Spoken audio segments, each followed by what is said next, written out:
नमस्कार दोस्तों, मैं वैद्य पंडित यतीश कुमार अपने यूट्यूब चैनल वाई के प्राकृतिक चिकित्सा में एक बार फिर आपका स्वागत करता हूं। दोस्तों, पिछली वीडियो में हमने पेट की गैस, अफरा, भारीपन को जड़ से समाप्त करने के लिए एक बहुत ही सफल देसी जड़ी बूटी का सस्ता प्रयोग बताया था। इस वीडियो में हम आपको सभी प्रकार की खांसी को जड़ से समाप्त करने के लिए एक बहुत ही सफल देसी जड़ी बूटी का प्रयोग बताएंगे, जिसका प्रयोग करके आप आसानी से सभी प्रकार की खांसी से स्थायी रूप से छुटकारा पा सकते हैं। दोस्तों, वीडियो शुरू करने से पहले हम आपको बताना चाहेंगे कि आप जिस जड़ी बूटी के नाम आपको बताते हैं, यदि वह आपकी समझ में नहीं आते हैं तो उनके नाम हम नीचे डिस्क्रिप्शन में लिख देते हैं, आप वहां देख सकते हैं।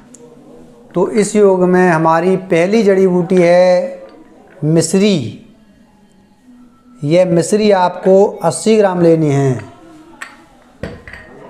और दूसरी जड़ी बूटी है हमारी बंसलोचन। यह बंसलोचन क्रिस्टल जैसे आते हैं, यह जड़ी बूटी विक्रेताओं के यहाँ बड़ी आसानी से मिल जाती है। तो यह 40 ग्राम आपको लेनी है। और तीसरी जड़ी बूटी है हमारी छोटी पीपल। यह छोटी पीपल आपको 20 ग्राम लेनी है।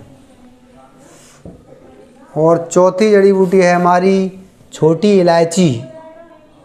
यह छोटी इलायची आपको 10 ग्राम लेनी है। और पांचवी औषधि है हमारी दालचीनी। यह पेड़ की छाल होती है, तो यह दालचीनी आपको 5 ग्राम लेनी है।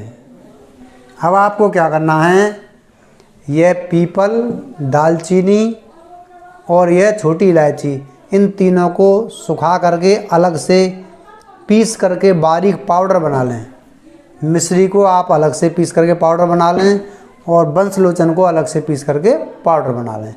अब ये पांचों औषधियों को आप अच्छी तरह मिक्स करके रख लें और 2 ग्राम सुबह, 2 ग्राम शाम को खाना खाने के बाद शहद में मिला करके यह चाटनी है। जिनको सूखी खांसी है उनको यह मलाई में मिला करके लेनी है, और जिनको खांसी के साथ जुकाम भी है उनको अदरक का रस और शहद में मिला करके यह लेनी है। जैसे लगभग जो है चौथाई चम्मच अदरक का रस और इसमें इतना ही शहद मिला करके और उसमें ये जड़ी बूटी मिला करके वह सुबह शाम लेनी है। छोटे बच्चों को यह आधी मात्रा दे सकते हैं, यानी लगभग 1 ग्राम के करीब इसे दे सकते हैं सुबह शाम जो है। और 6 साल से छोटे बच्चों को इसे ना दें। तो दोस्तों, योग बहुत ही सफल और सरल है, और ध्यान रहे शुगर यानी डायबिटीज़ के रोगियों को यह नहीं लेना है, क्योंकि इसमें मिश्री की मात्रा है। और इसके साथ ही आपको कुछ परहेज़ करना है, जिसमें आपको दही, मट्ठा, चावल, उड़द की दाल, अरबी, गोभी, बैंगन और बाजार की चाट पकौड़ी, फ्रिज का पानी, आइसक्रीम, ये आपको नहीं लेना है। यानी खट्टे, ठंडे और जो बादी के आइटम हैं वो आपको नहीं लेने हैं, उनका परहेज करना है। तो दोस्तों, योग बहुत ही सफल और सरल है, इसका प्रयोग करें और लाभ उठाएं, ज़्यादा से ज़्यादा लोगों को शेयर करें।